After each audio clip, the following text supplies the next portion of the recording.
I mentioned the new visualization authoring parallel. For people who don't know what it is, this is how it looks. It's a much more modern experience to configure visualization, a consistent design with the same layout across all visualization types. You can use search to find what you need instantly.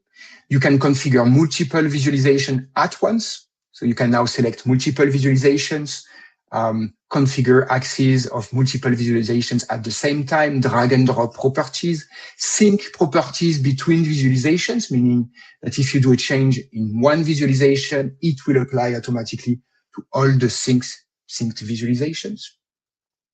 And in 14.6, we are adding the ability to undock the panel and move it around the UI if you prefer than having it on the side of Spotfire.